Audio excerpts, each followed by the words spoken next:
Bonjour à tous et toutes, bienvenue pour cette conversation aux abattoirs. Donc, je suis Annabelle Ténès, je suis la directrice d'abattoir et je suis très heureuse de vous présenter aujourd'hui nos invités dans le cadre de la dernière section du cycle Le Moyen-Âge serait-il émancipateur? Programme conçu par Clovis Maillet et Thomas Golsen en écho à l'exposition La Dame à la licorne médiévale et si contemporaine.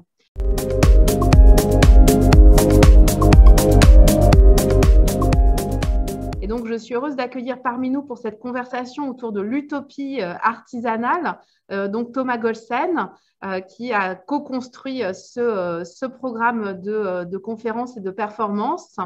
Le Moyen-Âge serait-il émancipateur et les artistes Suzanne Husky et Maïtou Perret.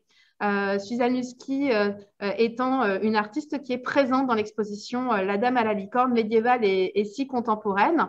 Et donc, Thomas Golsen est historien d'art et il vient d'écrire avec Clovis Maillet ce livre, Le Moyen-Âge serait-il émancipateur, qui donne le fil rouge de ces conversations qui nous rappellent combien Moyen-Âge et art contemporain sont beaucoup plus liés qu'on ne pourrait le croire. Et donc, je vais lui laisser la parole pour qu'il nous introduise cette conversation. Merci à tous et toutes d'être avec nous et merci à vous toutes et à vous tous d'avoir accepté cette invitation. Bonjour à toutes et à tous. Merci de nous rejoindre. Merci d'abord à Annabelle Ténès pour l'invitation pour ce cycle de conférences, diverses interventions qui ont émaillé tout le parcours de l'exposition La Dame à la licorne. Et effectivement, donc c'est la dernière séance qu'on a consacrée à la question de l'artisanat. Et on a voulu inviter des artistes qui, justement, s'intéressaient de près à cette question dans leur pratique. Je vais présenter les deux artistes qui sont avec nous et que je remercie chaleureusement d'avoir pu nous rejoindre. Donc, Suzanne Husky, bonjour. Bonjour. Et Maïtou Perret, bonjour. Alors, je vais d'abord présenter Suzanne Husky rapidement. Suzanne Husky, vous êtes une artiste franco-états-unienne. Vous vivez et vous travaillez à San Francisco. Vous avez une double formation en paysagisme horticole au Merritt College d'Oakland, aux États-Unis, et aussi en art, aux Beaux-Arts, à l'École des Beaux-Arts de Bordeaux. Vous êtes aussi formé à la permaculture auprès de l'écoféministe Starhawk aux États-Unis. Donc ça, c'est quelque chose d'important dans votre parcours. Vous avez fait un film d'ailleurs avec Starhawk qui s'appelle Earth Cycle Trends en 2019. Vous entretenez de nombreuses collaborations, par exemple avec l'agronome franciscain Hervé Covès, avec lequel vous avez fait un autre film qui s'appelle Manifeste pour une agriculture de l'amour, ainsi qu'avec plusieurs historiens spécialistes, notamment de littérature médiévale ou d'histoire des écosystèmes. Donc, vous avez toute une activité qui concerne l'agriculture et la recherche autour de l'agriculture, de son histoire. Vous prolongez actuellement ces recherches autour d'une série de podcasts qui s'appelle en français Ma mère Loi et autres histoires de la Terre. Vous prenez plutôt une agriculture qui soit attentive aux ressources naturelles, qui soit attentive aux besoins réels des gens et, je dirais, à une espèce de cycle harmonieux avec le vivant, en s'opposant à une agriculture plutôt conçue comme agro-industrie qui domine aujourd'hui le monde contemporain. Donc, par ailleurs à cette activité autour de l'agriculture, vous menez une activité artistique qui, là aussi, a plusieurs facettes, notamment donc, une facette aussi en collaboration avec une autre artiste qui s'appelle Stéphanie Sago. Vous avez développé une institution fictive, le nouveau ministère de l'Agriculture, qui au départ a été conçu plutôt comme une parodie des institutions officielles, comme le ministère de l'Agriculture français, mais aussi les institutions européennes, etc., et tout ce qui concerne finalement l'agro-industrie. Et maintenant, le nouveau ministère de l'Agriculture propose des activités qui sont plus, je dirais, positives, qui développent une agriculture utopiste, éco-responsable, dans laquelle voilà, le souci de la terre se conjugue avec aussi le souci du vivant en général et une certaine forme de spiritualité. Et puis, vous menez aussi des projets artistiques en solo en utilisant plusieurs médiums. On va reparler, notamment la céramique, les arts textiles et également la vidéo. Votre travail porte d'une manière générale, mais on va un peu entrer dans le détail sur la grande distribution, sur la déforestation, sur le rapport aussi entre les institutions officielles et des groupes communautaires minoritaires, comme ceux que vous avez pu rencontrer dans les différentes ZAD, les zones à défendre. Vous utilisez plusieurs moyens d'expression qui tournent autour du détournement, autour de l'artisanat, du do-it-yourself, du bricolage. Vous avez participé à de nombreuses expositions collectives depuis la fin des années 2000 dans plusieurs pays, aux États-Unis, en Chine, en Turquie ou en France. La dernière en date, évidemment, étant, comme l'a dit Annabelle Ténez, La Dame à la licorne aux abattoirs de Toulouse. Et vous avez fait aussi plusieurs expositions personnelles à San Francisco, à Pugliese, à Nègrepelisse ou encore à Paris. Et je conclus en disant que vous êtes représenté à Paris par la galerie Alain Gunther. Maïtou Perret, vous êtes une artiste d'origine suisse et vietnamienne. Vous avez également une double formation, d'une part en littérature anglaise que vous avez faite à l'université de Cambridge en Angleterre, et d'autre part en art que vous avez mené au Whitney Independent Study Program à New York. Vous travaillez depuis le début des années 2000 aussi avec plusieurs médiums, aussi avec la céramique, le textile, la vidéo, la performance et également l'écriture. Vos débuts sont plutôt marqués par la peinture abstraite géométrique. Ça, c'est quelque chose qui traverse un peu votre travail, mais en fait, votre travail a surtout été lancé par l'écriture fictionnelle d'une communauté de femmes qui se serait installée au Nouveau-Mexique et qui aurait fondé une communauté en rupture avec la société moderne, la société de consommation, la société patriarcale et industrielle. Vous avez produit des objets en fait, qui concernent cette communauté fictive, des objets donc, qui sont comme produits ou utilisés par ces femmes, donc, qui soient des vêtements, des outils ou des œuvres d'art et des textes.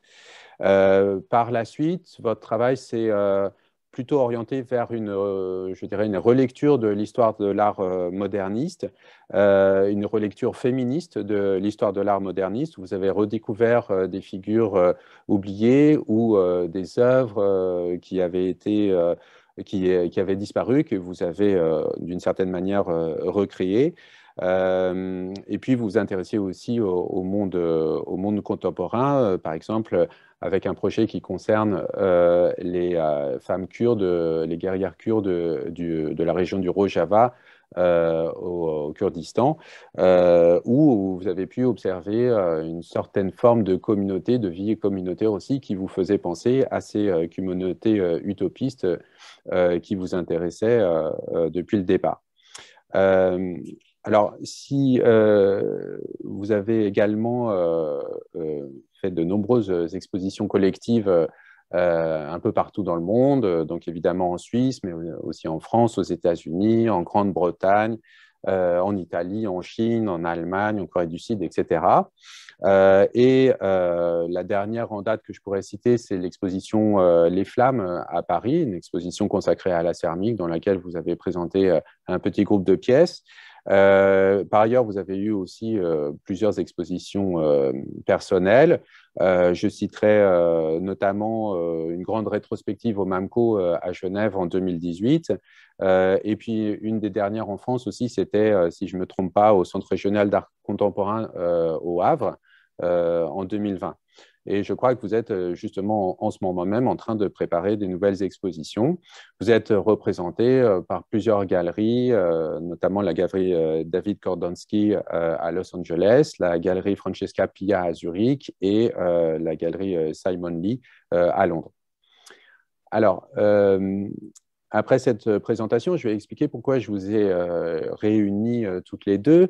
Donc, il me semble que déjà, vous faites partie de la même génération d'artistes qui ont commencé à travailler dans les années 2000. Mais ce qui est aussi très frappant, c'est que toutes les deux, vous êtes intéressées à différents médiums, plutôt rangés au départ dans la catégorie de l'artisanat, comme la céramique ou les arts textiles. Et vous vous êtes intéressé à ces médiums aussi pour leurs enjeux politiques.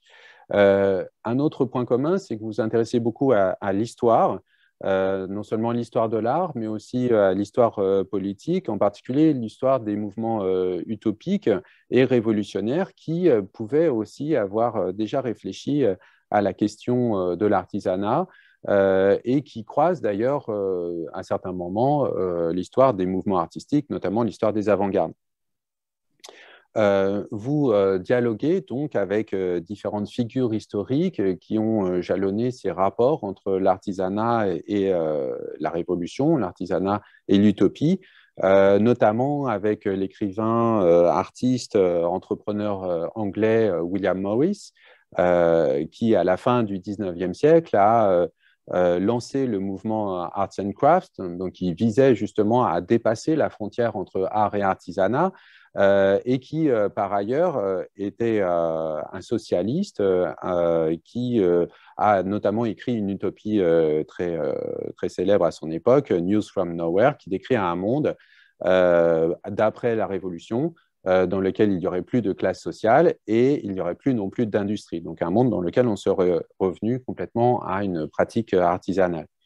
Donc ça, c'est une des figures qui vous intéressent toutes les deux. Une autre figure qu'on pourrait citer, c'est Sophie Teuber, qui, elle, donc est une artiste qui a travaillé entre les années 1920 et les années 1960 et qui a été très importante dans ce mouvement des avant-gardes en Europe entre les deux guerres et puis après la guerre, dans la mesure où Sophie Teuber a beaucoup défendu les arts textiles, a beaucoup valorisé aussi le design comme une forme de démocratisation de l'art et elle s'est beaucoup aussi intégrée dans les milieux politiques de ces années assez troublées. Donc ça, c'est voilà, une autre figure. Il y en aura d'autres, mais on en discutera sans doute ensemble. Je termine juste en disant que Sophie Teuber, c'était quelqu'un dont Marcel Duchamp avait dit que par son attitude de détachement dans sa nature d'artiste, elle évoque l'artisan anonyme du Moyen-Âge. Donc évidemment, c'est aussi une figure qui nous intéressait dans ce rapport qu'on essaye d'établir entre l'art médiéval et l'art contemporain. Alors, vous partagez donc un certain nombre d'intérêts, vous partagez un certain nombre de pratiques ou d'utilisation de médiums comme la céramique et les arts textiles. Vous partagez aussi l'intérêt pour voilà, une conception de l'art comme étant lié à des enjeux politiques. Mais évidemment, il y a beaucoup de choses qui vous séparent. Enfin, on va l'explorer ensemble à travers quelques objets, quelques images de vos productions. Vos pratiques sont très, très différentes formellement, visuellement. Et finalement, c'est pour ça aussi que je voulais vous interroger toutes les deux, c'est que à partir de questions qui peuvent paraître communes, vous proposez des réponses différentes dans votre travail respectif.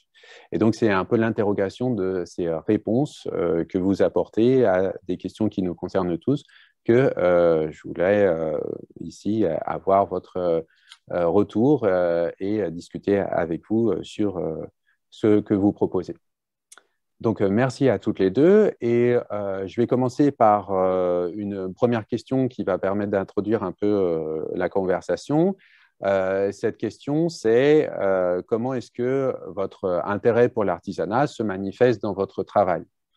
Donc, c'est une question un peu générale, mais ça va permettre un peu de poser les bases de la discussion. Alors, je ne sais pas qui est-ce qui veut intervenir en premier, Suzanne ou Maïtou? Merci Thomas pour ces présentations très complètes et généreuses, et merci pour l'invitation. Je vais commencer si ça te va. Oui, bien sûr. Alors, moi, j'ai tout de suite commencé à fabriquer. Quand j'ai fait mes études d'art, j'ai tout de suite commencé à coudre, et je pense que j'ai juste perpétué des gestes qu'on m'avait donnés. Ma grand-mère avait fabriqué tous ses vêtements, ma mère me fabriquait ses vêtements, et je pense que j'ai tout simplement récupéré ce savoir-faire et pour le perpétuer en objet. Donc, j'ai tout de suite été sculpteur et j'ai tout de suite perpétué une forme d'artisanat. Voilà, pour commencer. Alors, peut-être... moi, je peux répondre enfin, disons de la même façon. Alors, pour moi, c'était vraiment une recherche de quelque chose, d'altérité ou de quelque chose qui m'était extérieur, en fait, quand j'ai commencé avec les pratiques artisanales, dans le sens où je ne viens pas d'un milieu où, en fait, je n'ai pas des parents qui sont particulièrement habiles de leurs mains ou qui sont particulièrement bricoleurs ou artistes. J'ai dans ma famille, les seules personnes qui ont un quelconque attrait pour l'art, c'est plutôt la musique ou la littérature, donc vraiment rien à voir avec les arts visuels, en tout cas pas au niveau du faire. Et j'avais fait des études de lettres, donc j'étais a priori, je m'étais plutôt destinée à écrire et pas du tout à faire des choses. Par contre, j'étais entourée j'ai grandi et disons, j'ai eu un début artistique ou une adolescence artistique entourée d'artistes, parce que Genève avait une scène squat très active dans les années 90. Ça paraît assez étrange à dire comme ça, mais il y avait 160 squats à Genève quand j'étais ado. C'était l'endroit c'était l'endroit qui était intéressant dans cette ville assez morte et assez bourgeoise. Et donc, j'ai découvert l'art comme ça. Et le désir de faire des choses artisanales, c'est vraiment venu à travers mon projet de Crystal Frontier, enfin cette histoire de femmes dans le désert du Nouveau-Mexique que j'avais inventé. Et donc j'essayais de faire leur production, mais c'était aussi, je pense, pour me confronter à des choses qui m'étaient complètement étrangères et dans lesquelles j'avais aucune affinité, talent ou comment dire, ouais, ou savoir-faire en fait. C'était vraiment l'idée du départ de zéro, quoi. Qui était le point de vue, enfin qui était vraiment des points de départ de ce projet, c'était la tabula rasa.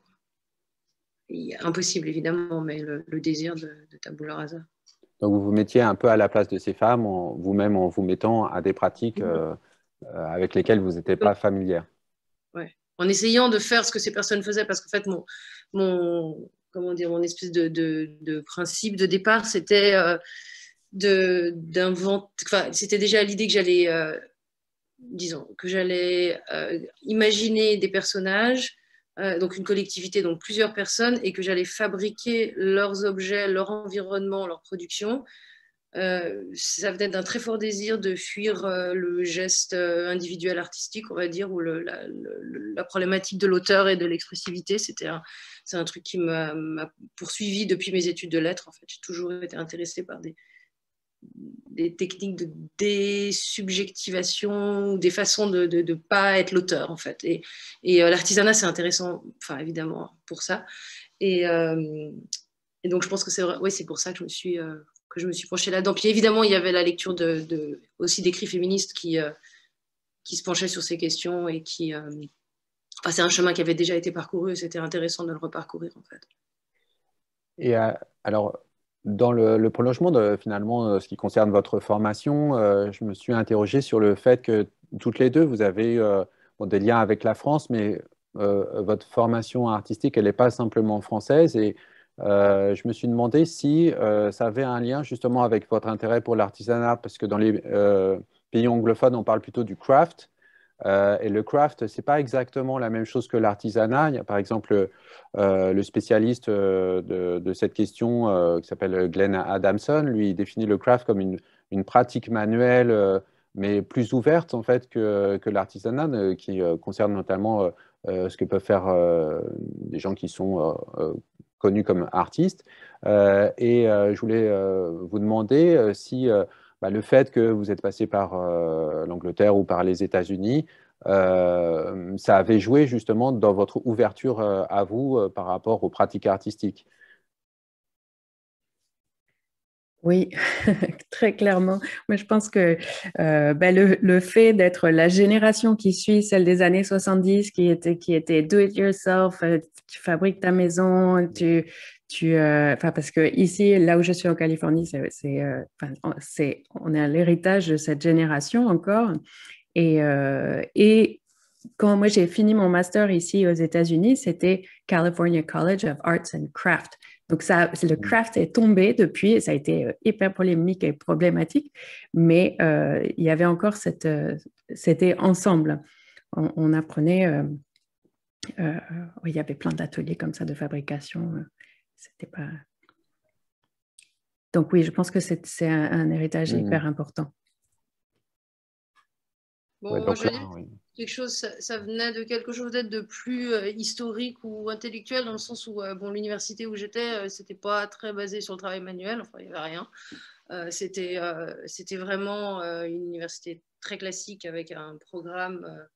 Alors on avait de bons professeurs, enfin, c'est une bonne université, mais ils n'étaient pas particulièrement ouverts, ni quant à, on va dire, aux contemporains ou à d'autres champs, c'est-à-dire que quand on faisait des études de lettres, on faisait pas, par exemple, on faisait pas un mémoire sur Laurence Wiener, par exemple. J'avais essayé ça, par exemple, c'était pas du tout passé. On m'avait expliqué que si je voulais faire ça, je devais aller en histoire de l'art, et puis de toute façon, en histoire de l'art, il n'y a personne qui enseignait ça, alors qu'il fallait quand même que je fasse autre chose. Donc ça, à Cambridge, c'était pas tellement comme ça, bien qu'il y avait des traces, par contre, de l'arts and crafts, c'est qu'il y avait beaucoup de cet environnement, il est très présent en Angleterre, et c'est toute cette culture intellectuelle et esthétique, elle est peut-être beaucoup plus forte en Angleterre qu'en France ou en Suisse.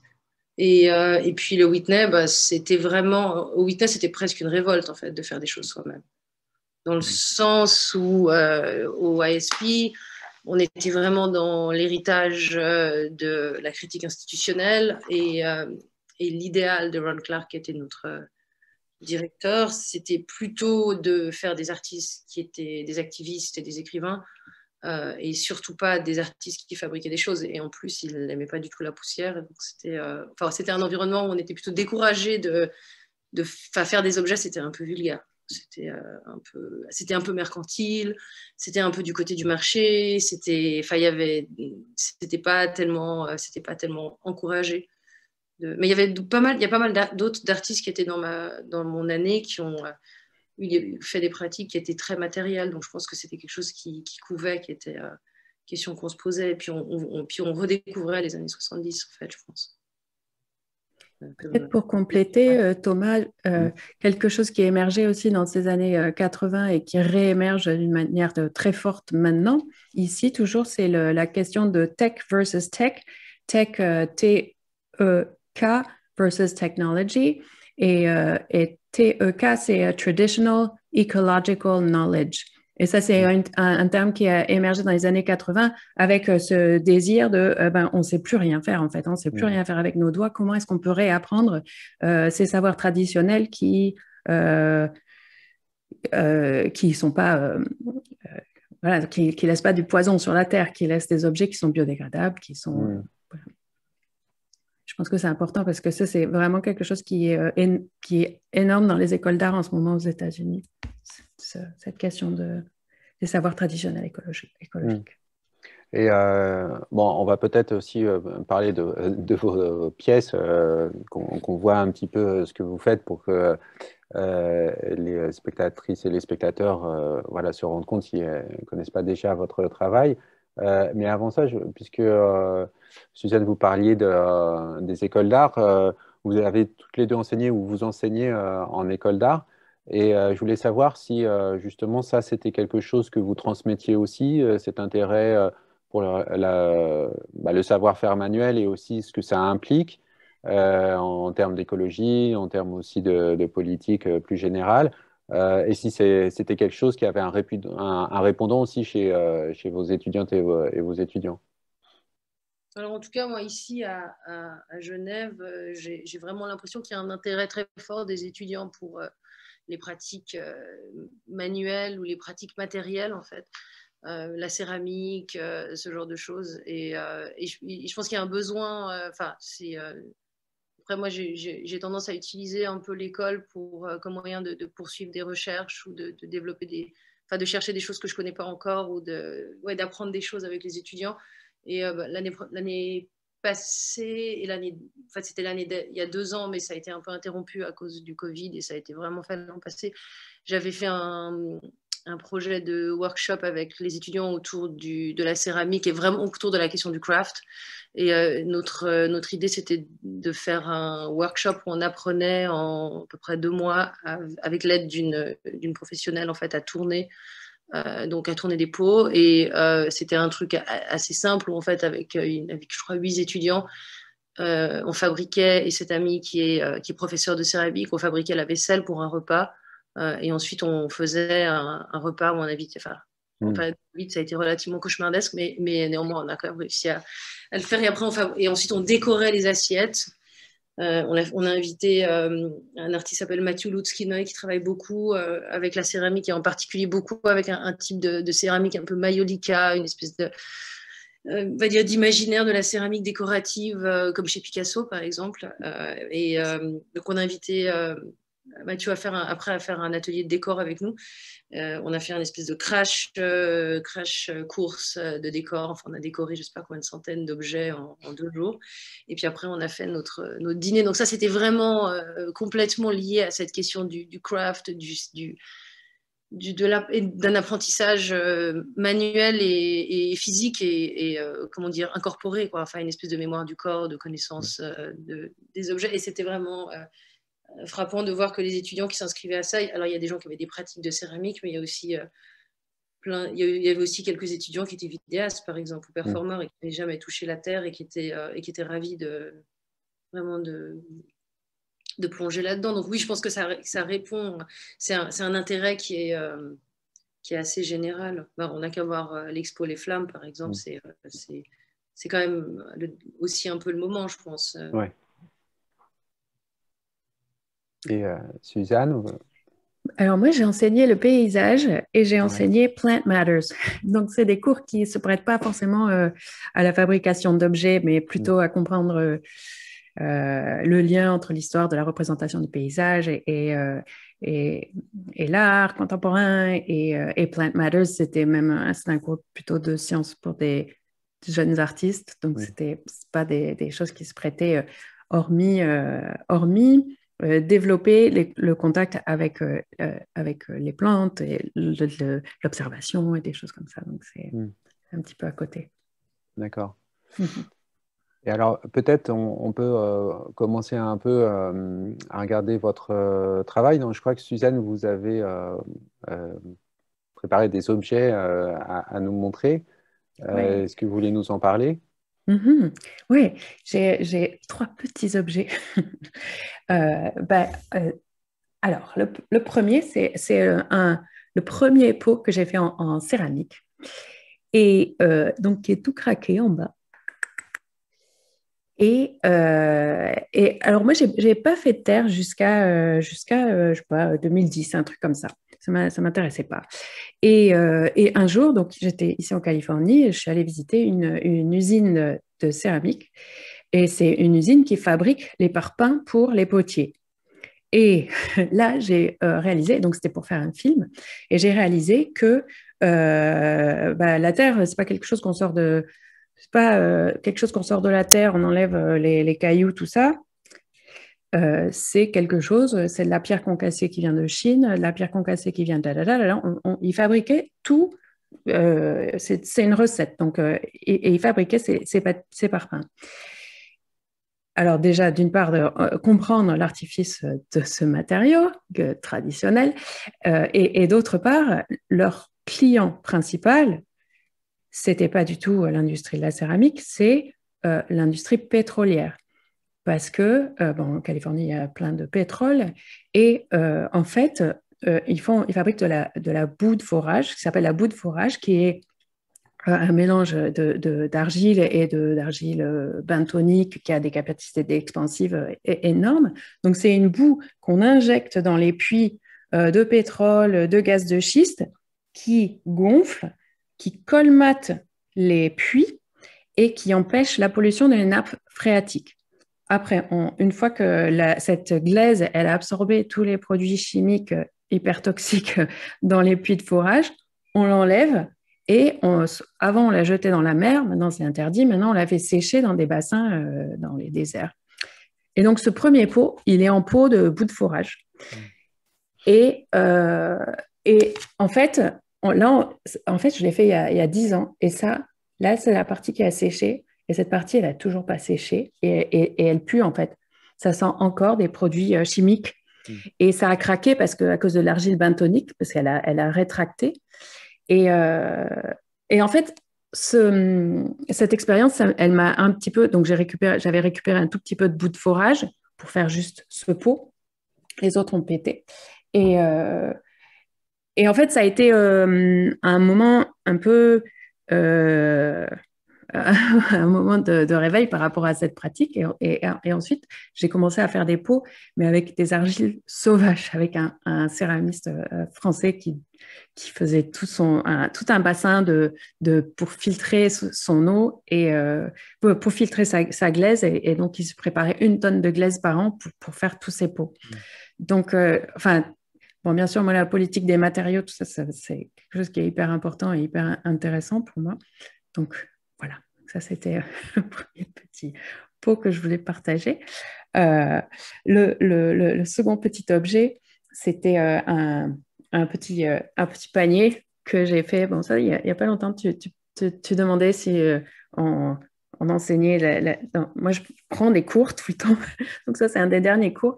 Et ça, c'est avec une plante locale qu'on avait ramassée. C'est une espèce de jonc assez géant qui fait 2 mètres de long et qu'on a ramassé. Et donc, on a appris ces techniques de tressage. Alors là, je voulais parler de cet objet juste parce que, donc ça, c'est un artiste qui est allé, qui était photographe, qui est allé photographier les Indiens dans les années 70. Et en fait, on ne peut pas photographier les Indiens. Enfin, d'une part, politiquement, c'est de la repopulation et puis c'est hyper problématique. Et du coup, ce photographe, il a jeté son appareil photo et il a réappris cette technique. Et maintenant, c'est lui qui enseigne aux Indiens leur savoir qu'ils ont perdu parce qu'à cause des générations qui n'arrivent pas à avoir un savoir continu. Donc, je voulais parler de ça juste par rapport à ça. Et je viens au Moyen-Âge, hein, Thomas. Pour le troisième objet, c'est un biscuit aux champignons. Ici, on a un lactaire, un champignon, un lactaire, un tout petit lactaire qui, quand on le fait sécher, qui sent le sirop d'érable. Et donc, c'est un lactaire dont on se sert pour faire des choses sucrées. Et je voulais en parler parce que justement, dans ces rencontres récentes avec des médiévistes où je leur pose des questions, donc en fait, pour moi, cette exploration en faisant ces podcasts et en essayant l'objectif, c'est d'essayer de se souvenir de qui on a été il n'y a pas si longtemps, en fait. Et donc, je parlais avec un médiéviste, un écho qui s'appelle éco-historien, qui est taïwanais d'origine. Et donc, on parlait de la relation entre le sacré, les lieux sacrés et les champignons au Moyen-Âge en Asie du Sud-Ouest. Et en fait, bon, bien sûr, l'Asie, elle a cette histoire de la représentation du paysage qui est en commun avec le monde occidental. Donc, moi, j'étais très curieuse de ce lien entre les champignons et le paysage. Et, et il m'a montré plein d'archives où les dieux vont s'offrir des champignons. Et en fait, pour lui, toute sa thèse, elle est sur le fait que le champignon, il est sacré parce qu'il nous, enfin pas tous, hein, bien sûr, il y a les propriétés médicinales d'immortalité et tout ça, mais le fait de nous forcer à aller dans des lieux où il est, des lieux où on reconnaît ce lien à la terre, des lieux qui, enfin, ça nous oblige à aller faire des grandes marches pour le trouver, etc., etc. Et, euh, et voilà. Et souvent, dans les récits, dans les contes, tout ça, ce sont des nonnes ou des moines qui ont la connaissance comme ça médicinale d'une part et des champignons. Donc, voilà, c'est les petits objets que j'ai amenés. Il a des propriétés hallucinogènes, ce champignon, ou pas du tout? Alors, ce petit lactaire, non. Non, il est juste quand on le fait sécher, tout sent le sirop d'érable pendant des jours et des jours et des jours. C'est C'est assez... super. Voilà, et il y a une petite image que je t'ai envoyée, c'est peut-être Oui. là Je vais partager l'écran.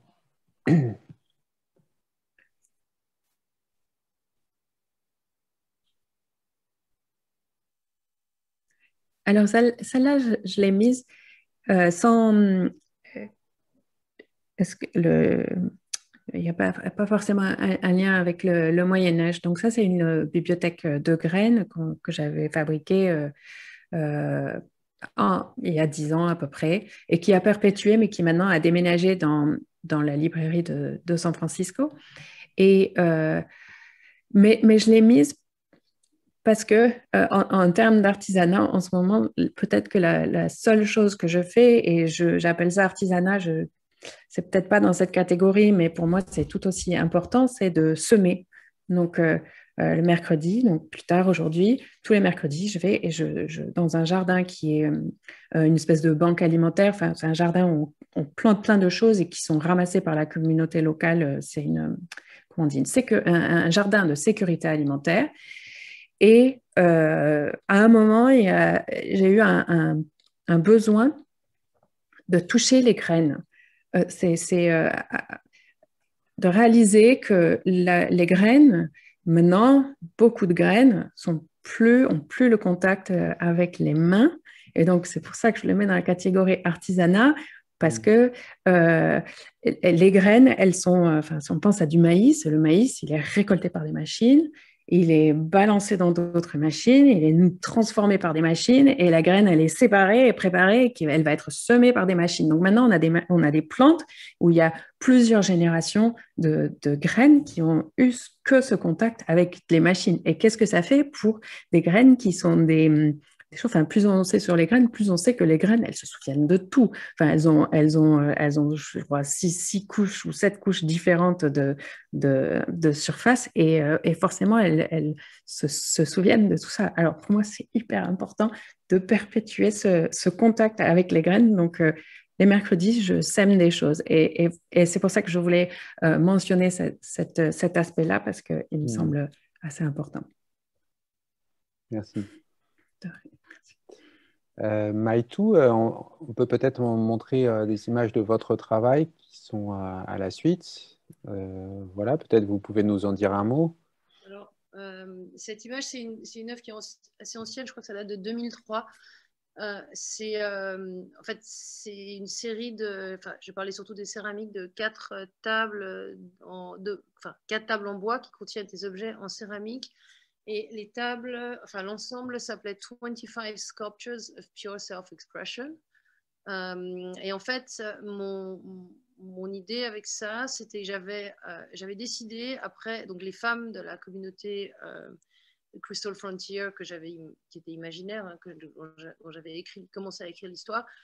Auparavant, j'avais réalisé beaucoup d'objets qui étaient plutôt liés à leur culture matérielle et à leur environnement. Et disons, c'était presque beaucoup du design. En fait, il y avait beaucoup d'objets qui étaient liées à des questionnements sur le fonctionnalisme, l'architecture. Il y avait toujours cette question de la réappropriation du travail manuel, l'idée que un truc presque à la Enzo Mari, une idée que si on apprend à faire une chaise soi-même, et en fait, on comprendra ce que c'est qu'un objet, on comprendra ce que c'est qu'un objet industriel, dans le sens où on comprendra tous les problèmes qui sont cachés dans les commodités, dans les objets manufacturées qui nous arrivent comme des choses déjà finies et parfaites, alors qu'en fait, elles contiennent du travail, elles contiennent en fait du travail caché et du travail volé, ça c'est Marx, quoi. Donc j'étais à fond là-dedans, en fait. Et pendant les 2-3 premières années, c'était vraiment ça, le travail de Crystal Frontier. Il y avait des hamacs, il y avait des cages à lapins, il y avait vraiment, c'était plus lié à l'architecture et au design presque. Et puis, à un moment, je me suis dit, en fait, ces femmes, elles n'ont pas seulement une culture...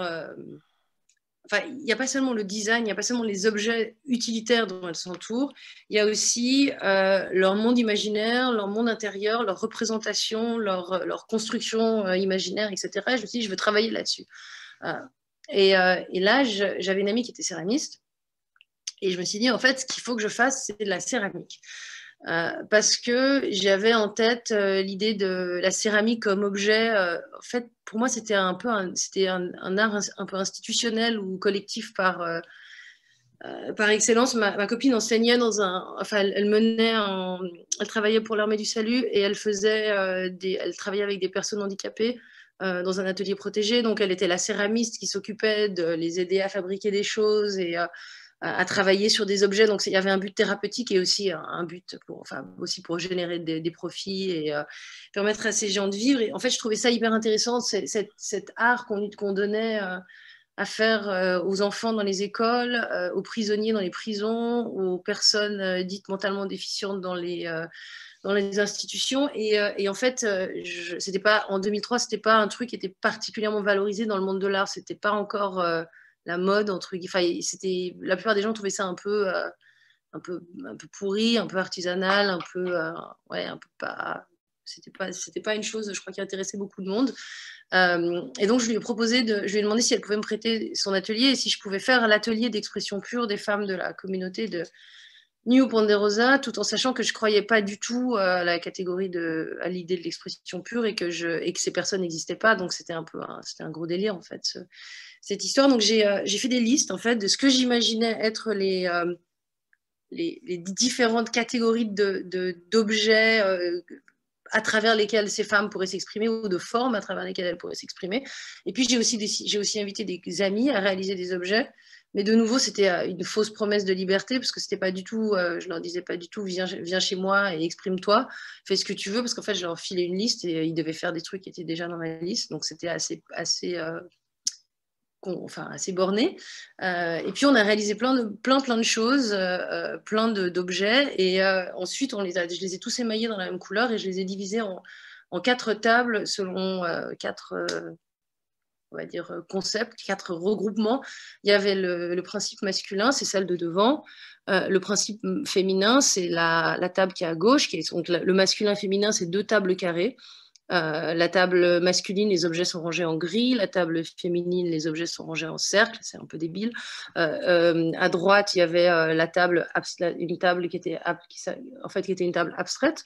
Où il y avait des objets un peu cristallins, des espèces de compositions cristallines. Il y avait des hexagones qui auraient dû permettre de recomposer une construction spatiale de Rodchenko si on les remettait ensemble, mais ça marchait pas vraiment parce qu'il y a eu des problèmes de rétraction. Mais bref, donc le constructiviste russe. Voilà, exactement. Donc c'est ces magnifiques objets constructiviste russe où en fait c'est un objet qui a l'air composé et qui a une forme générale qui a l'air assez complexe, mais en fait c'est simplement une forme extérieure, dans ce cas-là un hexagone qui est découpé de façon concentrique et après on assemble les objets les uns dans les autres et on obtient un volume assez... Donc il y a quelque chose de très technique dans l'objet, quoi.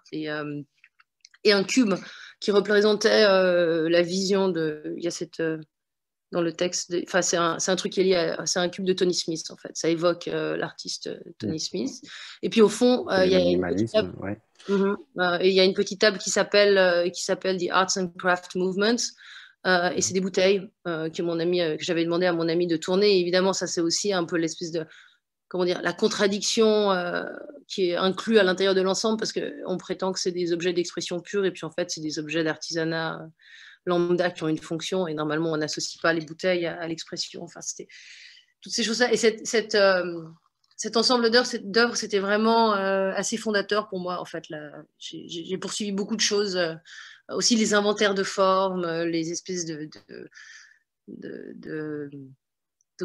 collections de formes, de représentations, d'images, comme ça, souvent appropriées, et là, bon, dans ce cas-là, sous forme de table. Donc ça, c'était... et puis après ça, en fait, je suis arrivée à la céramique d'une façon un peu... Là, ça, c'est un gros plan de la table masculine, c'est ça? Donc, dans la table masculine, il y a un cheval. Il y a un ami a fait cet objet qui était un espèce de concombre, enfin, d'objet de plante un peu science-fiction, légèrement phallique. Il y a une boule qui représente la planète Terre. Je ne sais plus pourquoi je l'ai mis là-dedans, mais bref, il y a une tête de taureau avec des serpents qui lui sortent des yeux. Il y a un feu. Il y a deux hommes en train de faire une fellation. Il y a une station-service. En fait, le petit truc à gauche, tout à gauche au coin, c'est censé être une station-service de Jean Prouvé. C'est aussi un peu débile. C'est un jeu avec des objets. Je pense que j'étais aussi assez inspirée par Fischli Weiss et Soudain cette vue d'ensemble, où il y a tous ces objets qui ont des titres à rallonge et on vous dit ça c'est Mick Jagger, et juste après avoir écrit Satisfaction, il rentre chez lui, puis c'est une espèce de blob avec une guitare. C'est un peu le même esprit là. Il y a un tronc d'arbre coupé et puis il y a une ville il y a une ville en gris avec un blob. Donc là tout est rectilinéaire et tout est carré et lié à une imagerie un peu phallique. Mais ça m'a plongée dans la céramique, en fait, parce que je suis rentrée dedans avec un rapport assez extérieur et vraiment avec une idée un petit peu... c'était pas théorique, mais disons, c'était... j'étais pas rentrée là-dedans parce que je voulais faire des pots wabi-sabi avec mes mains, en fait. J'étais pas dans l'histoire du craft, ou j'étais pas particulièrement mue par un amour de la poterie ou quoi que ce soit comme ça. Et puis, en fait, je me suis fait complètement happer par le matériau, je crois, par la pratique, par le matériau. Et j'ai continué à faire énormément de céramique. C'est intéressant parce que quand on compare avec le premier vase pot de Suzanne, on a l'impression que Suzanne, ce qui vous intéressait, vous, d'abord, c'était l'histoire du matériau lui-même. Et finalement, la forme elle-même importe un peu moins, alors qu'on a l'impression que pour MyTooth, c'était moins le matériau que la forme, qui a l'air assez symbolique, assez chargé de sens. Et finalement, l'intérêt pour le matériau, pour la technique, est venu par-dessus. Oui, moi, c'est vraiment venu après, mais je pense que je me suis fait un peu happé par la matière, en fait, et puis par le plaisir aussi. Parce que il y a une forme, c'est aussi un travail, enfin, je pense que le travail manuel, il y a aussi une forme de plaisir, de jouissance qui est liée à toucher, faire, etc. Et puis un peu de magie. Enfin, disons que j'avais vraiment... j'ai pas grandi en étant quelqu'un, par exemple, qui savait bien dessiner ou qui avait ce genre de savoir-faire ou de facilité. Et je pense que je me suis fait un peu attraper par les trucs d'artiste, en fait. À force de jouer à l'artiste, on devient un peu... on se fait un peu prendre au jeu. Et ça, bon, ça, c'est j'ai mis cette œuvre-là, j'aurais pu en mettre d'autres, mais c'est un relativement grand... une grande sculpture en colobin, donc c'est une technique un peu traditionnelle pour faire des pots ou des objets fonctionnels sans tour. On peut faire des objets très très grands comme ça, on fait des colombins, c'est des espèces de serpentins de matière. Là, on voit en Foil, cours de en anglais, c'est fabrication. foiling. C'est par exemple, il y a beaucoup de pots Hopi qui sont. Enfin, les Navarros font des pots comme ça. Il y a beaucoup de poterie africaine qui est faite comme ça aussi. Et puis là, c'est un objet qui ressemble un petit peu à une fontaine, qui est assez grand, qui est réalisé comme ça, mais toutes les aspérités, enfin rien n'est lissé, quoi. Normalement, quand on travaille comme ça, on lisse après et on cache en fait le processus et les coils. Là, au contraire, c'est utilisé de façon assez expressive. Et puis, il y a ces traces de doigts à l'intérieur, en fait, qui devient décoratif. Donc, il y a tout un rapport avec le décoratif. C'était basé sur une forme de vase funéraire Jomon. C'est des céramiques funéraires japonaises préhistoriques. Et puis, en ce moment, je fais tout un travail autour des oiseaux. Donc voilà, il y a plein d'oiseaux dans cette pièce. Donc ça, c'est une pièce récente, c'est ça? Ça, c'est une pièce qui date de l'an passé. Ouais, d'accord. Ouais. Que j'ai même pas encore montré, en fait. Que je vais bientôt montrer à Rome. Peut-être avant qu'on passe à vos... Attends. Thomas, je veux répondre à ta question parce que tu dis que mon objet, la forme n'est pas importante, mais la forme, elle est très intentionnelle. Parce que ce pot, il s'appelle Pai Pai. Et en fait, les Pai Pai, c'est des gens de Californie du Sud qui sont en fait, en Californie du Nord, il n'y avait pas de tradition de céramique. Et donc là, on a repris les pots Pai Pai, qui sont les premiers pots et qui sont... parce qu'en fait, pour moi, c'était très important l'idée de dire que si quelqu'un veut ramasser de la glaise et se tourner un pot maintenant, il est mal parce qu'il risque de tomber sur cette glaise qu'on peut pas mettre, on n'a pas pu le cuire, ce pot. On ne peut pas le cuire, sinon ça va exploser, parce que c'est des matériaux, on ne sait même pas ce qu'il y a dedans. Donc la forme est importante. Oui, d'accord. Oui, excusez-moi.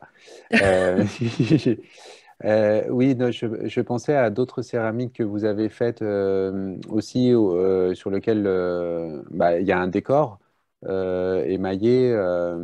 Alors, par exemple, oui, je suis sur votre site internet. Je vais partager l'écran pour que tout le monde puisse voir de quoi je parle.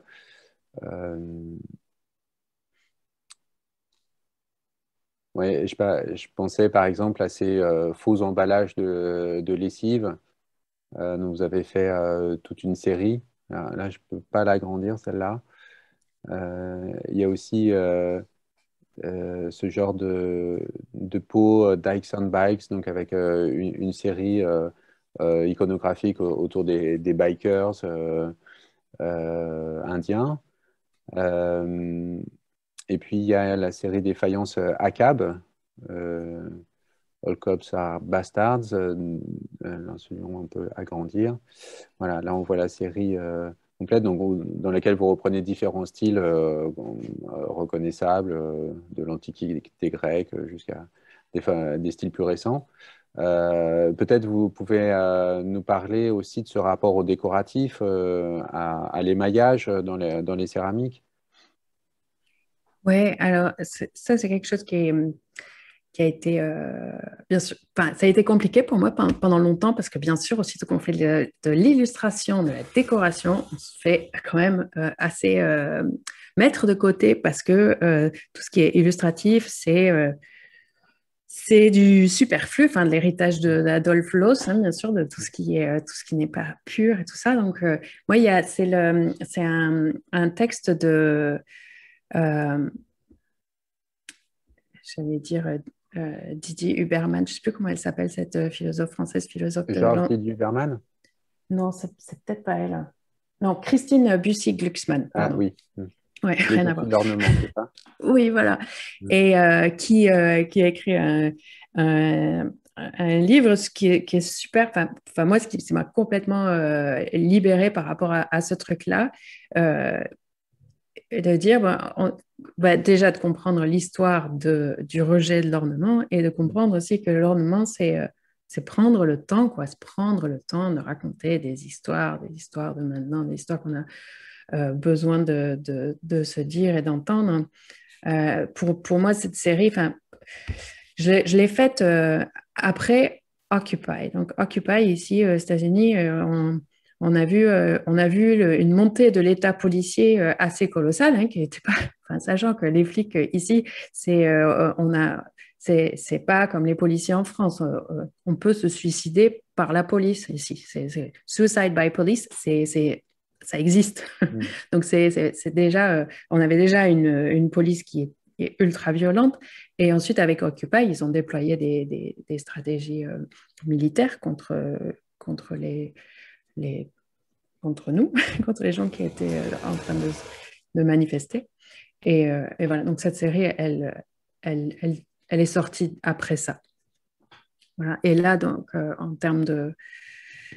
oui, voilà, c'est prendre le temps enfin, accepter de prendre le temps de ces récits narratifs.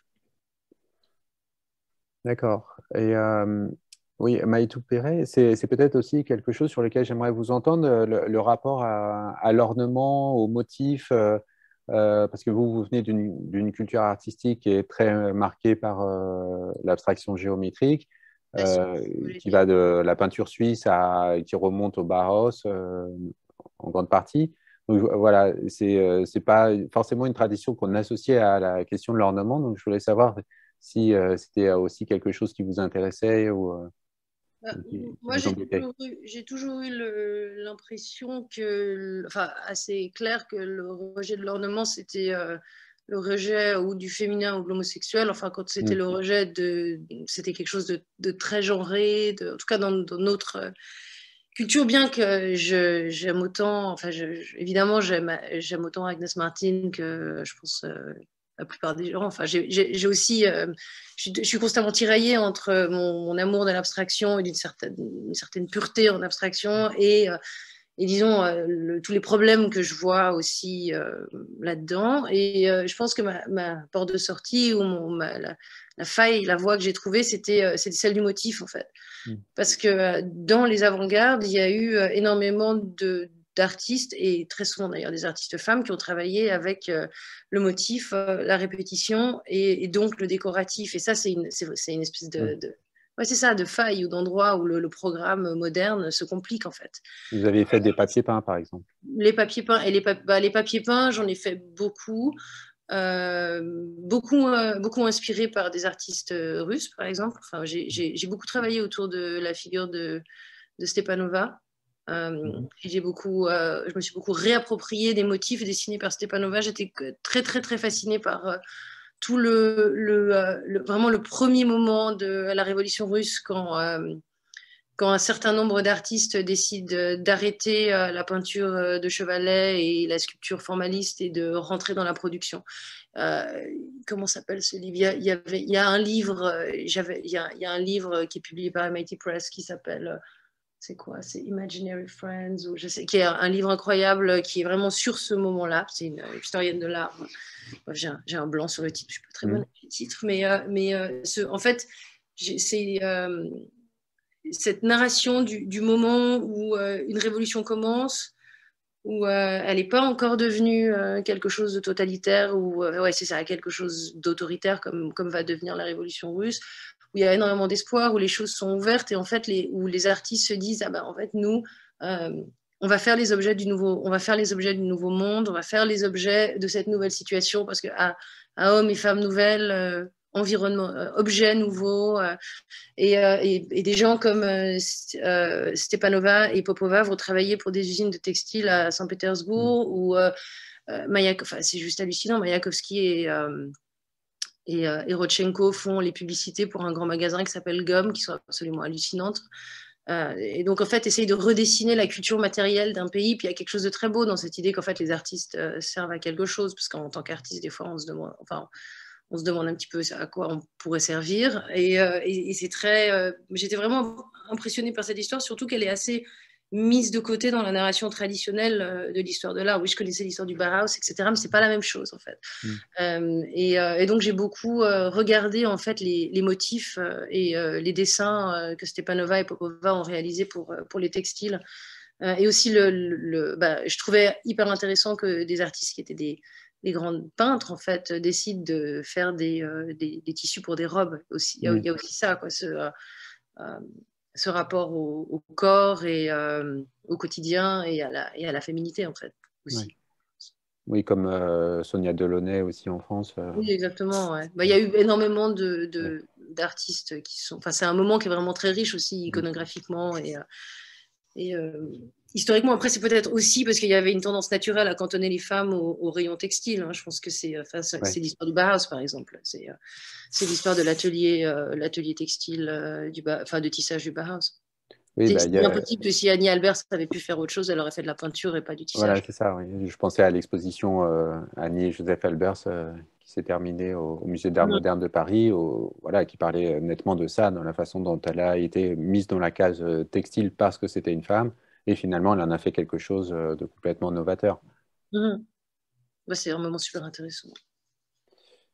Et peut-être on peut justement, puisque on parle de textile, voir quelques-unes de vos pièces textiles. Alors, je vais repartager mon PowerPoint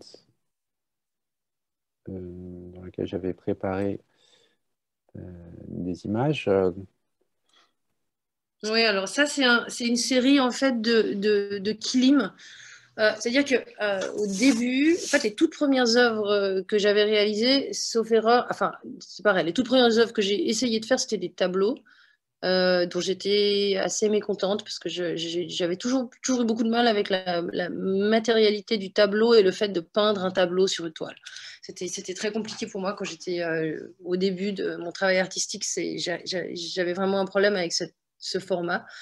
Et je me suis assez vite tournée vers des broderies de type appliqué, donc des broderies très simples. En fait, j'ai fait du point de croix. J'ai fait quelques pièces au point de croix. Ça s'est révélé prendre beaucoup de temps, mais vraiment beaucoup, beaucoup de temps. Et puis, bon, j'ai fait j'ai fait des pièces qui jouaient sur l'abécédaire classique au point de croix, les exercices qu'on fait pour apprendre à broder. Et puis après, j'ai fait des pièces à la machine à coudre de l'appliqué, en fait, des drapeaux en appliqué, des bannières.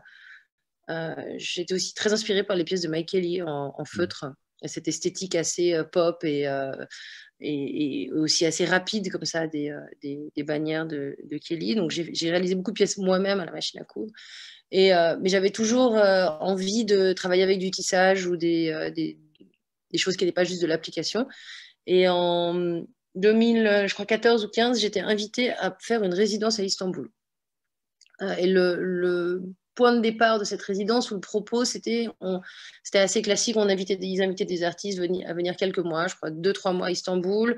Ils nous fournissaient un atelier, on réalisait des pièces, et puis ensuite, il y avait une expo. Puis je trouvais un petit peu artificiel ce truc où vous êtes artiste, on vous trimballe à l'autre bout du monde, et puis on vous donne un atelier, donc en fait, c'est comme chez vous. Et puis vous faites des trucs, et puis vous les exposez, et puis soi-disant, c'est censé avoir quelque chose à faire avec le contexte. Et pour moi, ça a toujours été compliqué de travailler comme ça. Donc, je me disais, si je vais là-bas, il faut que je trouve quelque chose à faire qui est vraiment lié à l'endroit, quoi.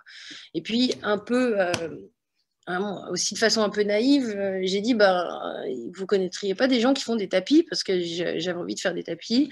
Et puis, là, Turquie, tapis, c'est assez basique. Hein. Et les gens qui organisaient la résidence m'ont dit, justement, on a trouvé, on connaît une ONG qui est installée à Van, dans la partie, donc au sud-est de la Turquie. Ils travaillent avec c'est des jeunes femmes kurdes qui font du tissage. Et ce serait intéressant que tu leur rendes visite et que tu ailles les voir parce qu'en fait, ils essayent de mettre en place un système où ils travaillent avec des artistes contemporains ou des designers pour revitaliser cette pratique traditionnelle du tissage. Parce qu'en fait, il y a c'est un nœud de problèmes politiques insensés.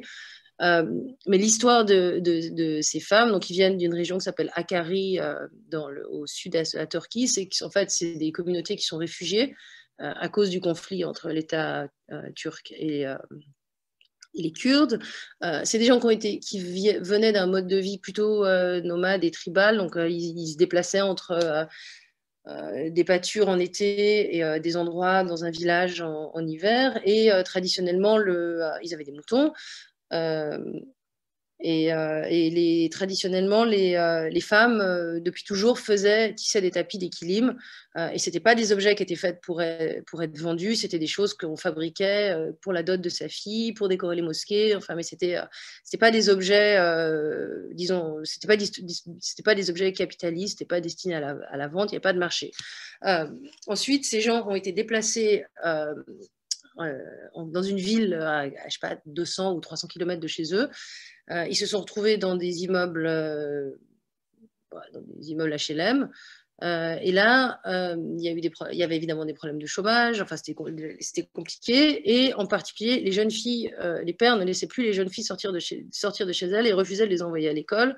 Parce que c'était la ville, c'était dangereux, on ne savait pas, etc. Et les gens qui avaient créé cette ONG s'étaient dit, on va un peu faire d'une pierre 2 ou même 3 coups, on va faire un environnement où on va envoyer les filles à l'école, parce qu'en fait, on va dire aux parents, on va leur apprendre à tisser, on va leur offrir un savoir-faire, on va leur apprendre quelque chose d'utile, donc elles vont gagner de l'argent. Et en même temps, elles vont avoir des cours, et en plus, on va perpétuer un savoir-faire ancestral qui est vraiment un risque de disparaître. Et la personne qui avait fondé cette ONG, il était folkloriste et historien du textile, et il a publié un livre sur les kilim de Hakkari où il recense toutes les symboliques, tous les dessins qui sont utilisés dans ces tapis, aussi les plantes qui sont utilisées pour les faire, etc. Enfin, c'était assez fascinant. C'est un Turc? Lui, il est kurde. Ah, il est kurde aussi, ouais. Ouais. Et alors bon, après c'est une histoire qui est relativement triste parce que ça, enfin comme toute l'histoire en Turquie en ce moment, mais pendant quelques années, donc j'ai fait une première série de dessins avec de dessins pour des kilim avec des motifs de nouveau très empruntés aux avant-gardes, etc. Donc je me suis adaptée à aux particularités techniques des kilims. On ne peut pas faire de ligne verticale, par exemple, ça fait un trou. C'est la technique du kilim qui veut ça. Ça fait vraiment un slit weave, ce qui est compliqué. Donc, ça pose plein de problèmes graphiques assez géniaux. Et puis, j'ai fait une première série pour l'exposition et après, j'en ai refait quelques-uns dans l'optique de faire un genre d'édition en fait, de multiples que j'ai exposé à Paris. Et puis, toutes les années, je leur commandais quelques pièces. J'adorais en fait travailler avec eux. Après, pendant 2 ans, je crois, il y a eu une pause et je les ai recontactés l'an passé en leur demandant s'ils pouvaient me faire des tapis. Et là, c'était silence radio. En fait, il y avait une personne à Vannes et un homme qui était un homme d'affaires turc à Istanbul qui soutenait cette ONG. Et lui, en fait, quand je lui ai envoyé un mail pour lui demander, m'a juste dit nous avons fermé l'ONG, ça n'existe plus. Enfin, une espèce de phrase, ma famille est d'origine vietnamienne et il y a un style de parole qu'on a quand on est dans une dictature et qu'on n'a pas le droit de parler, qui est assez lisible en fait. Enfin, c'est un type de mail qui dit bon, on est vraiment désolé, mais c'est plus une option et on espère que tu vas bien. Et mais c'est vraiment, c'était clair que c'était. Il nous a dit la situation n'est plus propice à ce genre de projet, etc. J'imagine que ça n'existe plus. Et c'est triste, et c'est évidemment lié à la situation politique en Turquie. Donc voilà, ça c'était. Et puis ça m'a mené à l'histoire des guerrières que vous avez mentionné avant. Après, ça m'a poussé à m'intéresser encore plus à ce qui se passait au Rojava. Au Rojava, et enfin à l'histoire des Kurdes, etc. Donc voilà, ça c'était une première. Et après, j'ai fait des tapisseries gobelins. Donc ça c'est aussi un kilim. Ouais, ça aussi c'est Vannes, c'est un des endroits où on était à Vannes. C'est un endroit un peu en banlieue, il y a une vraie ville. Ça, je trouvais que cet endroit était assez hallucinant. Des femmes qui tissaient un de mes tapis. C'est le genre de photos qu'ils vous envoient quand ils sont en cours de réalisation pour vous montrer le progrès du projet. Et c'est un métier à tisser vertical qui ressemble un peu à celui qu'utilisent les femmes berbères qui font aussi des tapis. C'est extrêmement simple. En fait, c'est un cadre rectangulaire auquel on fait des anneaux de fil avec un nœud. Et puis ensuite, on glisse un fil entre et on tasse avec un peigne. Et c'est vraiment, il n'y a pas de. C'est-à-dire qu'il n'y a pas de. Enfin, on peut vraiment aller où on veut. Il y a beaucoup de dessins qui sont très composites, où là, elles suivent un dessin d'après une. Donc, c'est des tapis noués. Oui. C'est une technique incroyablement intuitive, parce qu'en fait, là, elle pourrait décider de faire complètement autre chose à cet endroit du dessin. Et quand j'étais sur place, on voyait vraiment il y avait des filles qui essayaient de faire des tapis complètement freestyle, où en fait elles reprenaient des éléments de motifs traditionnels et elles les collageaient à l'intérieur des tapis. Et donc, Bon, voilà, ça c'est une des premières. ça, c'est les Gobelins. Ça c'est des Gobelins, et ça c'était un peu un hasard. J'étais toujours dans mes histoires de tapisserie, et puis j'ai rencontré parce que j'ai aussi fait des tapis. L'image que vous aviez mis en ouverture titre de la conférence, c'est un truc totalement autre. C'est du tapis industriel, genre moquette industrielle Saint-Maclou, enfin le truc basique de sol qui est qui est recouvert de peinture. Donc ça, c'est un autre type de tapis que j'ai fait, tapis peinture. Mais j'avais rencontré un artiste qui avait fait des Gobelins, et puis quand les gens me parlent de techniques comme ça, je demande toujours mais où, mais comment, etc. Et c'était fait au Mexique, à Guadalajara. Et après, je suis rentrée en contact avec ces gens qui ont cette fabrique de tissage au Mexique, et puis j'ai commencé à travailler avec eux. Et là, du coup, c'est beaucoup plus techniquement, c'est beaucoup plus évolué. C'est un métier. C'est ce qu'ils appellent la tapisserie de haute lisse. On peut avoir des gammes de couleurs d'une infinie variété. Enfin, là, comme c'est des dessins très simples, on ne voit pas nécessairement, mais sur les images suivantes, en fait, c'est des petites aquarelles. Je leur envoie des petites aquarelles. Et ensuite, ils font des tapis de 2 mètres de haut, des tapisseries de 2 mètres de haut à partir des aquarelles. Donc, ils teignent, on teint chaque fil pour approximer le plus possible le dessin. Donc, il y a des effets d'eau. Enfin, c'est vraiment un trompe-l'œil. C'est très différent, en fait. Et alors, peut-être que, comme on l'a entreaperçu tout à l'heure, Suzanne, vous pouvez nous parler de Noble Pastoral qui est exposé aux abattoirs. Alors ça, c'est pas un tapis, c'est une tapisserie. J'ai aussi fait des tapis avec une méthode un petit peu différente, dans le sens où... alors moi, je travaille avec des femmes qui sont au Népal, avec une toute petite association qui est en commerce équitable, la seule peut-être. Donc j'ai cherché hyper longtemps avant de les trouver, de travailler avec eux, avec elles. Et c'est une petite association qui est montée par un ingénieur ici à Berkeley qui est népalais et un artiste anglais.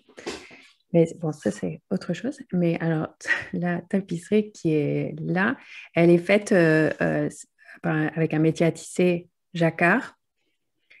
Et en fait, ici à Auckland, il y a un ingénieur qui a... Enfin, sachant que le métier à tisser, c'est l'ancêtre de l'ordinateur, de la communication 0-1, je ne sais pas trop comment ça s'explique, mais enfin, lui, il a trouvé le moyen de faire communiquer un ordinateur avec un métier à tisser jacquard. Et donc, ils ont collaboré avec les métiers à tisser des Flandres, donc qui ont ce savoir hyper ancien. Et voilà, donc c'est avec eux que je travaille. Et donc, quand ils ont vu celle-là arriver, ils avaient toutes les couleurs, sachant qu'ils font tous les objets pour le musée Cluny, là où les milliards de reproductions de la Dame à la licorne, ils étaient prêts. Voilà. Et qu'est-ce que je peux dire d'autre là-dessus? Simplement nous expliquer le motif lui-même, la ouais. déforestation. Ouais. Alors moi, tous mes tapis ou tapisseries, ce dont ça parle, c'est, et même le fait d'avoir monté le nouveau ministère de l'Agriculture, c'est de placer au centre, enfin, parce que pour moi, c'est complètement au centre, ces deux perceptions du monde. Donc, une peut-être médiévale avec la place de l'homme qui est à la même hauteur que les autres êtres, et une autre perception du monde où l'homme est au-dessus. Et pour ça, j'étais invitée à faire une décoration pour un lycée. Et je savais qu'on m'invitait parce que je savais qu'ils voulaient des choses politique. Mais par contre, c'était les élèves qui votaient. Et donc, les élèves... bon, alors moi, je réfléchissais, je redessinais toutes les plantes, ça n'allait pas. Et puis, tout d'un coup, j'ai fait un collage avec la Dame la licorne et puis ça marchait beaucoup mieux. Donc, ça s'est fait un petit peu comme ça. Voilà. Et, et, bon, et après, ça a pris un temps fou pour faire coordonner les couleurs, tout ça. Mais... Et, et, et C'est-à-dire, est-ce qu'on peut rentrer un peu dans le détail? Vous dites coordonner les couleurs parce qu'il a fallu passer par l'ordinateur. C'était quoi le problème exactement? alors, ça, c'est un temps sur Photoshop colossal, en fait, pour tout harmoniser. Il y a des animaux que j'ai rajoutés. Il y a un crossop, euh, un petit salamandre, un triton marbré. C'est les deux animaux qui ont, qui ont permis de stopper les Ici, là. constructions. Alors, ouais, voilà, ça, c'est le triton marbré. Le crossop, il est au-dessus des arbres coupés, au-dessus du chien. Il y a un petit peu, enfin, c'est tout petit, c'est une petite musaraigne aquatique. Ouais, donc, et à côté du lapin et au-dessus Ah du non? chien. Non, Ouais, alors le lapin, il est là, ouais. tout à Moi, gauche, c'est ça? ouais, Et le mais en cross-up, fait, il est au-dessous. ouais, il est Il plus est, petit, ouais. ouais, il est petit. Mais pour moi, c'est important parce que la politique enfin, la symbolique animale est tellement Mm. importante au Moyen Âge, donc c'était important Ouais. pour moi d'en ramener un petit peu, voilà. Et pourquoi la déforestation? Bon, alors, moi, quand je suis arrivée à Auckland, il y a une militante qui venait de se faire exploser par le FBI, Judy Berry, et qui s'opposait à la déforestation ici dans la Californie du Nord. Et de là où je viens, en Sud-Gironde, il y a aussi une déforestation massive. Bon, c'est le nord des Landes, donc on est tout le temps, il y a des coupes rases complètement folles et on sait qu'on a des forestiers qui sont, bon, il y a à la fois il y a des super forestiers qui font du travail génial, mais on a beaucoup de forestiers qui sont ultra prédatoriales, qui ciblent spécifiquement les gens qui ont 70 ans, qui ont du terrain et avec des arbres, et ils viennent chez vous et ils vous disent, bon, on va vous couper les pins, et après, ils se servent, ils prennent les chaînes. Enfin, c'est des sujets qui rendent fous. À chaque fois qu'il y a des projections sur les arbres, ça finit presque violemment. Enfin, c'est des choses qui étaient tendues quand je l'ai dessiné, je crois que c'était 2017, et qui sont encore tendues maintenant.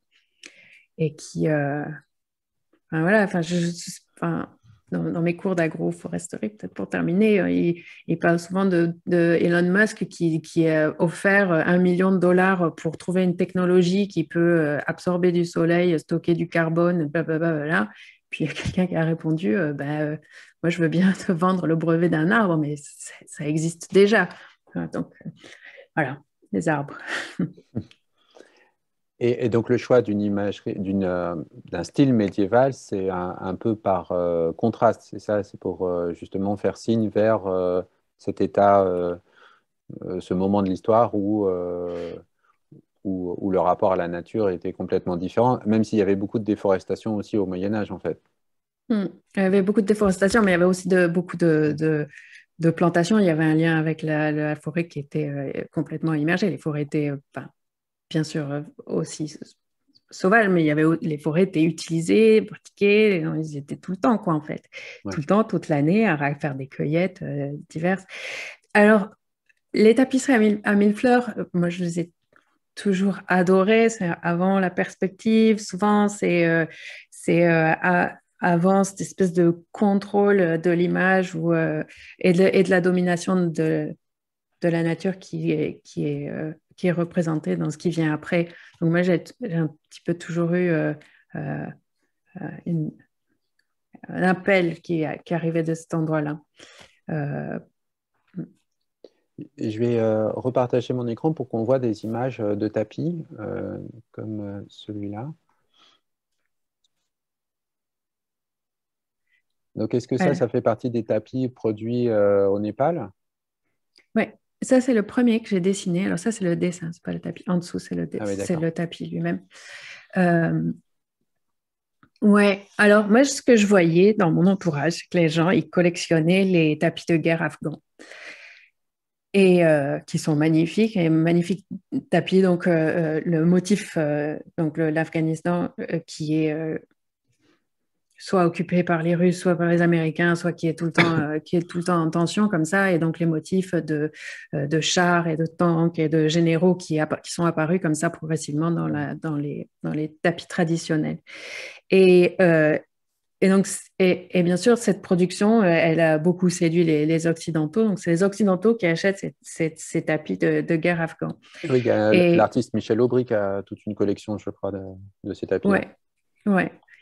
Et, et moi, j'avais envie de dire que il s'appelle Euro War Rug et pas Afghan War Rug, et de parler pas des conflits qu'on a sur nos territoires, plutôt que d'aller consommer les conflits exotiques. Pourquoi est-ce qu'on ne parlerait pas de ce qui se passe ici? Donc, sachant que ça, c'est... il y a plusieurs composants sur ce tapis. Il y a à la fois les faucheurs, là, avec le maïs sur le côté. À la fois, pour moi, c'est la ZAD de Sivens, où Rémi Fraisse a été tué. Parce que, Voilà, là, il y a des détails. mais c'est des détails qui sont presque systématiques, avec la destruction des cabanes, avec les cabanes, l'attraction animale, enfin voilà, tout ce monde qui s'oppose. Donc moi, je les dessine au pixel par pixel par pixel. Chaque pixel correspond à un nœud. Oui, d'accord, oui, parce que effectivement, le rendu techniquement est, par exemple, très différent des tapis qu'on a vus tout à l'heure de Maitou. Il y a effectivement un côté qui a l'air pixelisé comme ça. Donc ça, c'est techniquement le résultat même, finalement, de la production du tapis, ou ça vient uniquement du dessin. Alors, alors je ne sais pas. Je sais pas comment répondre parce que je ne sais pas comment faire autrement, en fait. Donc, en fait, eux, ils ont une palette de teinture naturelle, de laine, de teinture naturelle avec lesquelles ils travaillent. Donc, ça, c'est ma contrainte de base. Et, et ensuite, je sais pas, je dessine à l'ordinateur. D'accord. Oui, ce qui est intéressant aussi, c'est ce va-et-vient entre finalement des technologies contemporaines, Photoshop, l'ordinateur, et des techniques très anciennes, très traditionnelles. Mm. Moi, ça me fait penser, mais vous êtes un petit peu toutes les deux dans ce cas-là, mais peut-être avec des nuances, ou peut-être vous n'êtes pas d'accord, à finalement un processus de production en deux temps qui est d'un côté la personne qui fait le projet, qui en général fait le dessin, et ensuite des exécutants qui réalisent le dessin, le projet dans le matériau. Et je me demandais si dans vos cas, c'était par simplement impossibilité technique de réaliser vous-même. Par exemple, Maitou disait tout à l'heure, ça met très très longtemps, évidemment, à tisser un tapis ou à broder. Donc, effectivement, bon, il y a des gens qui savent beaucoup mieux le faire. Donc, est-ce que c'est une impossibilité, une limitation technique, ou est-ce que c'est aussi l'intérêt de collaborer avec des gens? Par exemple, Suzanne, vous disiez, moi, je voulais absolument travailler avec cette association au Népal.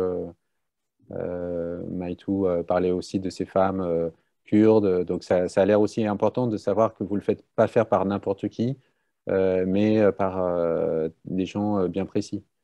Bah, moi, en tout cas, je peux dire que c'est vrai que ça ne m'intéresserait pas tellement de faire un tapis dans un sweatshop. Enfin, ce serait même un peu le contraire de mon propos, quoi. Donc, j'essaye de savoir avec qui je travaille, comment ils travaillent, etc. Après, je pense que dans mon travail, il y a un peu différents niveaux, toujours différents niveaux d'implication et de proximité du matériau. Donc, avec les gobelins, par exemple, ou même les kilim, c'est extrêmement.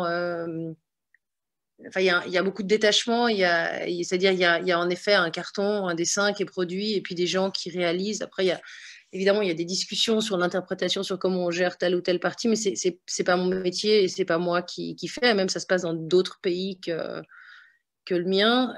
Mais j'avoue que moi, j'aime assez cette perte de contrôle quand on fait quelque chose et qu'on le donne à quelqu'un à réaliser et qu'en fait, après, on reçoit quelque chose qui est évidemment différent. Et c'est un peu une façon de se défaire de nouveau de son statut, de sa subjectivité personnelle, enfin, de tous ces trucs je pense que c'est un truc qui est très important dans mon travail, toujours cette espèce de façon de casser l'artiste enfin l'image de l'artiste en tant que créateur comme ça. Donc ça, je pense la délégation, c'est une technique, c'est une façon c'est classique, hein, ça peut marcher assez bien.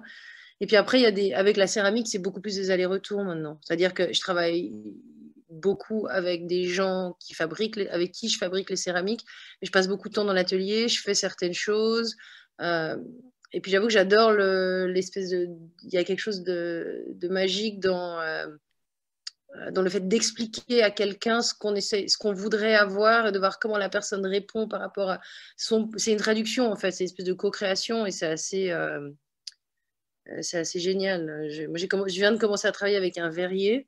Et puis bon, voilà, c'est encore une autre histoire parce que c'est un matériau où c'est impossible de mettre le doigt sur l'objet pendant qu'il est en train de le faire. Donc on est à côté et puis on a une espèce de dessin de base. Disons qu'on essaye de faire un hibou.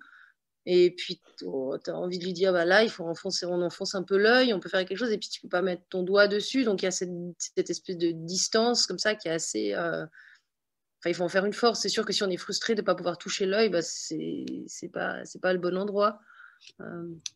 Mais j'aime bien le fait de faire des choses, enfin de ne pas faire que des choses nostalgiques en fait. Parce que disons le danger pour moi de ce recours à des techniques artisanales, de travailler, vraiment de privilégier la main, le fait main, etc.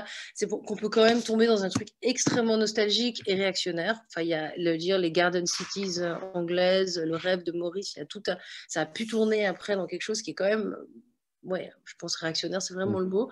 Et moi, j'essaie d'être assez neutre, en fait, par rapport à ça. Enfin, d'avoir un rapport qui est complexe par rapport à ça. Et par exemple, quand j'ai fait les films autour de Stepanova, j'ai tourné en 16 mm. Mais je trouvais hyper important de projeter en digital, en fait. Donc, d'avoir ces espèces de couches de technologie et que quelque part, il y a une espèce d'archéologie de la technique qui soit celle de notre époque, en fait, même si on utilise quelque chose d'ancien.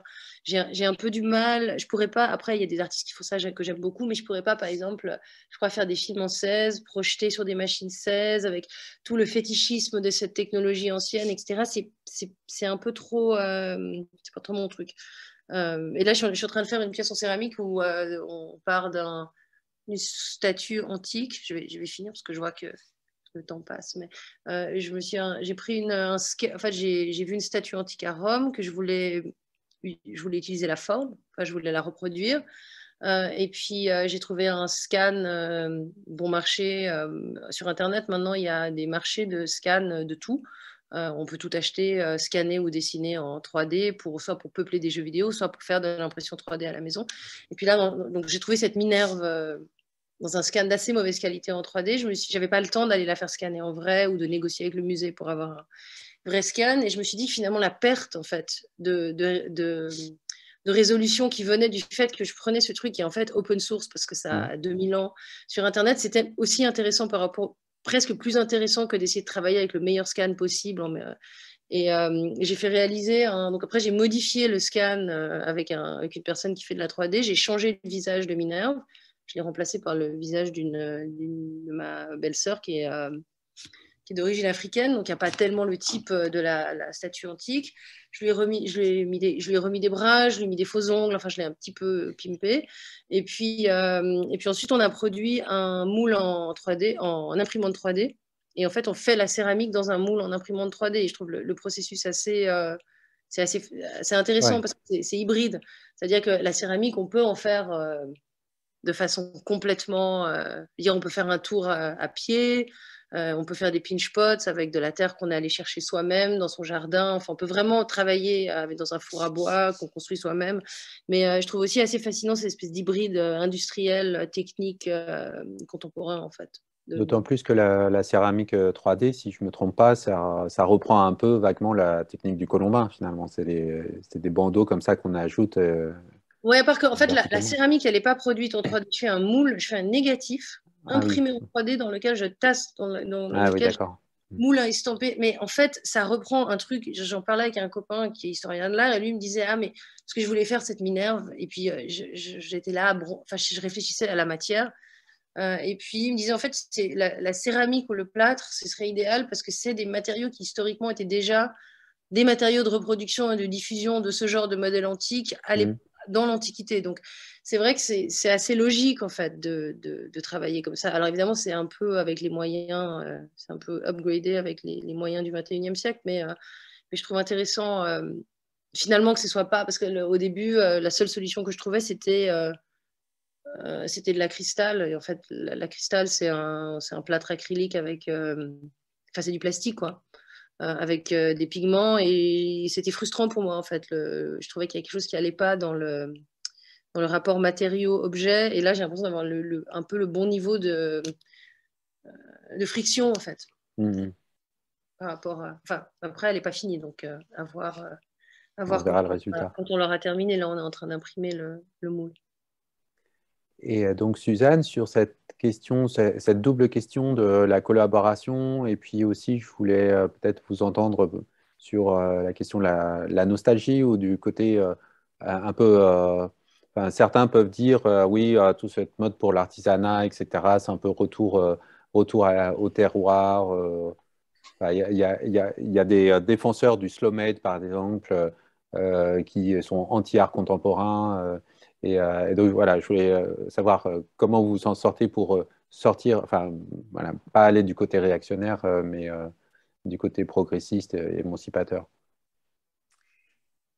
Alors, enfin, donc moi, je suis à San Francisco, donc je suis tout près de la Silicon Valley. Je suis, enfin, et si je vais dans un restaurant, je vais voir les mains des gens à côté de moi, et c'est des mains d'ingénieurs, et que des ingénieurs d'informatique, et ils ont des mains toutes fines, toutes blanches, toutes. Moi, j'ai grandi dans le sud-ouest avec des grandes mains d'agriculteurs bien craquelées, avec des crevasses et tout. Et je vois ces mains, et ces mains, elles commencent à m'obséder, en fait. Je vois ces mains qui savent rien faire, en fait. Enfin, si, qui savent faire des programmes informatiques extraordinaires qui, qui permettent à le monde entier de communiquer ou plein de choses. Mais en fait, on est aussi dans un endroit où les tensions et les écarts, ils sont colossaux. Il y a quelque chose qui s'appelle Fiber Shed, enfin, qui m'intéresse beaucoup. Donc, c'est tout un effort de refaire de la fibre locale et de réapprendre, de réapprendre à faire des tissus, enfin, et tout, enfin, se resservir des castors pour faire des chapeaux, etc., etc. Mais ça va avec l'agriculture, une agriculture régénérative. Ça implique voilà, des collaborations avec les éleveurs qui vont faire de l'osier dans les cours d'eau. Ça implique réintroduire les castors. Enfin, voilà, ça implique de régénérer les écosystèmes qui vont avec ces pratiques. Enfin, quand je montre cet objet et ça, enfin, c'est aussi ce lien avec le végétal, avec la terre. Est-ce que c'est nostalgique parce qu'on est aussi, moi je parle aussi d'un endroit où on parle de half earth, où on parle, enfin, aux États-Unis, 85% des terres d'élevage de vaches appartiennent à 3 personnes. Ah oui. Donc, enfin, on est dans une situation immobilière qui est folle. L'accès à la terre est impossible. Donc, si ces 3 personnes ne décident pas d'avoir des pratiques régénératives, on est foutu, en fait, à l'échelle presque internationale. Et donc, les tensions sont hyper fortes. Et, euh, et, euh,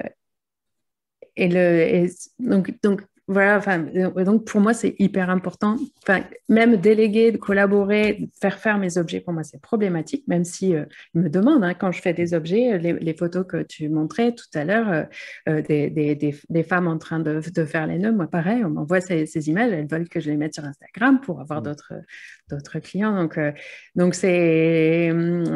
pour moi, c'est compliqué. Je préfère largement travailler avec un métier à tisser jacquard où je passe ou faire des choses de moi moi-même et des biscuits. C'est pour ça que je montrais ce biscuit, parce que c'est important pour moi d'aller dans la forêt et d'avoir ce lien avec la terre et la forêt et la sentir. Enfin, c'est de la médecine aussi, hein, de la médecine psychologique et de savoir faire ces choses-là aussi, parce que je me rends compte que je ne sais pas faire grand-chose. D'accord. Merci beaucoup. Alors, l'heure a filé. On a peut-être plus trop le temps, mais quand même, je voulais vous demander juste une dernière question sur ce que vous pensez de la tapisserie de la Dame à la licorne. Alors, je sais que c'est un peu énorme comme ça pour finir, mais peut-être en 2 mots, est-ce que vous avez un intérêt particulier pour cette tapisserie ou est-ce qu'elle évoque quelque chose pour vous? Pour Suzanne, j'imagine, c'est plus évident. Moi, les tapisseries à 1000 fleurs, elles m'ont toujours éblouie. Et comme je disais à Annabelle quand on avait parlé il y a des mois et des mois et des mois, quand j'avais fait ces recherches, pour me servir de cette tapisserie, on m'avait mis dans les mains une thèse, quelqu'un qui avait fait une thèse en pharmaceutique qui a identifié toutes les plantes de la Dame à la licorne parce qu'elles ont toutes des propriétés médicinales ou tinctorielles. Voilà, donc, oui, moi, c'est un point de vue végétal que j'ai un lien avec ces pièces. Merci.